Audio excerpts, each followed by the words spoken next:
What's up, big soccer heads? I'm Eric Krakauer. He's Lloyd Sam. And I'm a man of my word. Yes, you are. We are at 7th Sin Tattoo, and this is Crown Talk.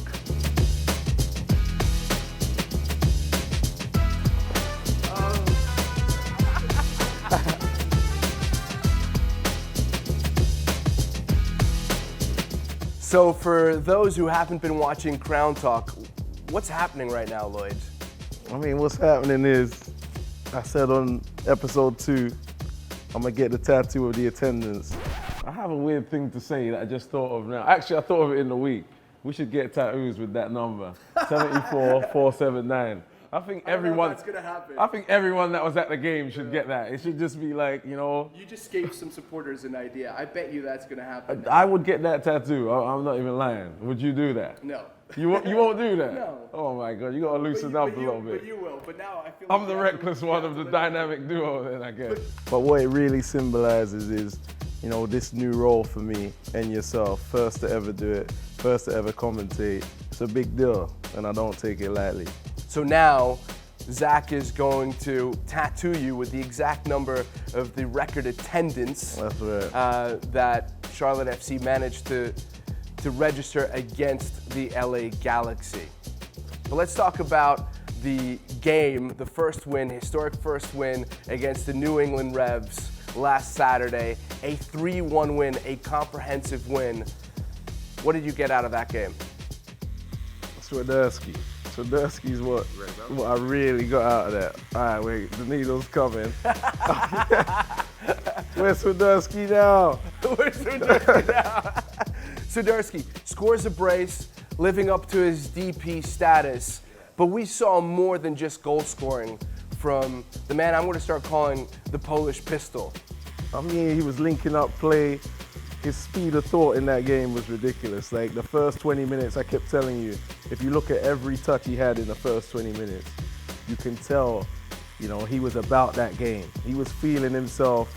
And I kept saying on the broadcast, get him the ball. It was for, why are you laughing over there? I'm laughing because your glasses are starting to fog up, which is great. All right, we got to lose the glasses. They're fogging up. Yeah, well, he got plenty of the ball, and he made a huge difference. I would say that we've seen a progression throughout this season in the way that Charlotte FC have played. We've seen signs of the kind of football that Miguel Angel Ramirez has wanted to play, but it seemed to all come together against the Revs. I'm going to need like a little damping towel here before, as we go on. I don't know if someone can help me with that. Put this in the bloopers. Can someone help me with I see some paper towels over there. Eric, can you pass me one? No, can Zach concentrate on the tattoo and then... All right, let's get straight back into it. I mean, the Revs, everything came together. The hunger, the way the boys played, the back four was amazing. I mean, I can't just say the back four was amazing. All 11. There was like, apart from Swiderski, who was 10 out of 10, everybody was like an 8 out of 10 in that game. Once again, Ben Bender shining, right? He had that assist against Atlanta United. He gets an assist to set up Swiderski's second goal, which was a wonderful hit. Yeah. And then he scores a third to put the game on ice. And I said before the game, he has a chance to be a star. I'm curious to see how he does in the New England game, is what I was saying. And he gets a goal and an assist for a rookie. Now I'm curious to see how he does in the next one. Yeah, how does he follow that up? How does the team follow it up? You know, I don't want to fast forward straight to this next game, because the New England game, we've got to talk about how high pressure that was as well. You know, 0 points, you got your fans there, you're playing against a tough team. I mean, and the response, right? Yeah, and by response, you're talking about the fact that in the second half, the Revs come out strong out of the gates, right? They win a penalty, the third penalty that Charlotte FC have conceded in 4 games. That leads the league. Carlos Gil, who had been quiet in the first 15 minutes, scores it. Yeah. And then you wonder how they're going to react, because here we go again. That was the line that was bouncing inside my mind. I was a little worried when it went to 1-1. It wasn't just worried about us. It was more about respecting the other team as well. When Carlos Gil grabbed that ball out the net, he had a little spring in his step as he ran back. and it was a mistake from Charlotte, so I was worried about how we might respond from that and how they might, go up another gear. But they bounced back quickly within a matter of minutes. They score the second, Świderski, and then, as I already said, Ben Bender kills the game off. So now we look ahead to a second consecutive game at home against Cincinnati. A few weeks ago, I can imagine that a lot of the MLS writers and journos would have probably called this the wooden spoon derby because, so much was said condescendingly about both teams. These are two teams that are going to be battling each other to be rooted at the bottom of the table. But perceptions have certainly begun to shift. That's right. You got Cincinnati coming into this game on a 2-game winning streak and Charlotte looking to win a second straight. Everyone wanted it to be the wooden spoon game. But in reality, it's not really the wooden spoon game, is it? Cincinnati, as you said, 2 wins in a row. They're playing some good stuff as well. Charlotte FC's last game, what a convincing performance that was.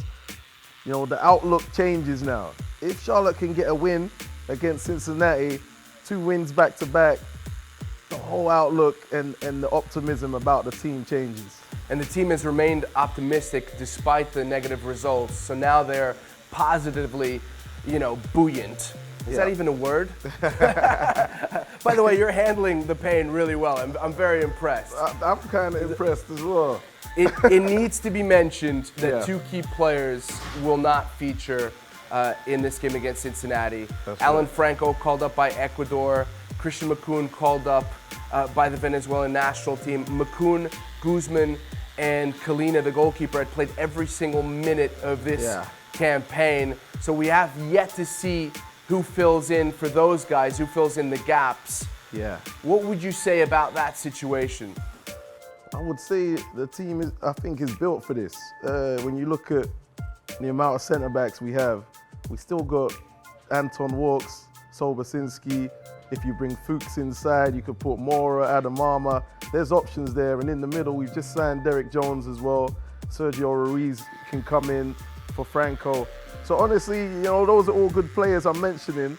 Next man up, they might not have played the minutes they would have wanted, but it's an opportunity for them to come in and stake a claim in the team. Yeah, win their spots. Yeah. Let's focus on 2 players who feature for Cincy. One of them was your teammate at DC United, Luciano Acosta, Lucho Acosta, a difference maker who wears, the number 10. Yeah.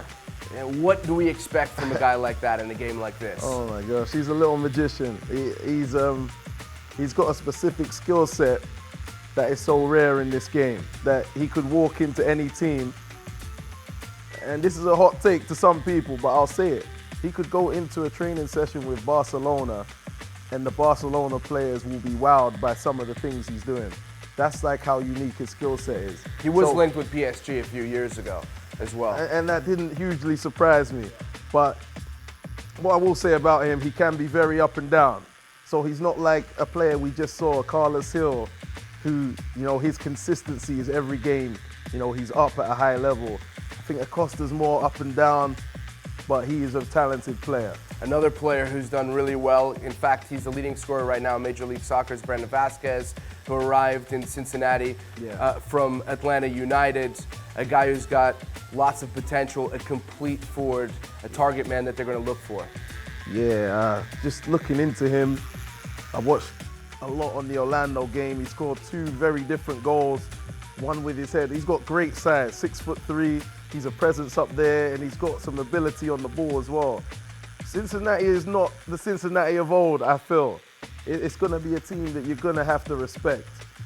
What I do want to say, in order for Charlotte FC to get this win, I think Christian Fuchs is extremely important. Why is that?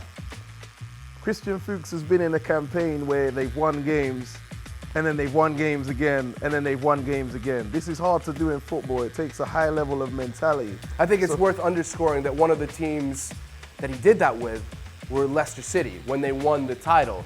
They would beat a team like Manchester City or Liverpool unexpectedly, and then they had to get back up and do it again the following week.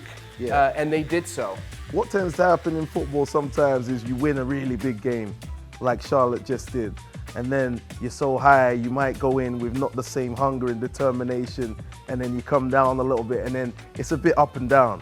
Someone like Christian Fuchs winning the Premier League, you know, they were just up there for a very long time in that season, and that takes senior characters with the right professionalism and approach to every single game. And he needs to lean and use some of that. I mean, I hope Christian Fuchs watches Crown Talk, but he needs to lean on some of the younger players and really let them know what it takes to get that same mentality to do it back to back. Well, this next game is indeed going to be a big game, an opportunity for Charlotte FC to win a second successive game. They do it against FC Cincinnati on Saturday. We did it. Let's get zoomed in on this. There you go. Look at that. Let's get zoomed in on this. That. I like it. I like it. I'm going to have a story to tell for the rest of my life, you know. Didn't even hurt that much, did it? Look at you. It didn't hurt as much as I thought it would. I did enjoy seeing your glasses fog up. The glasses fog up, but yeah, no, I'm really happy with this. Zach, thank you so much.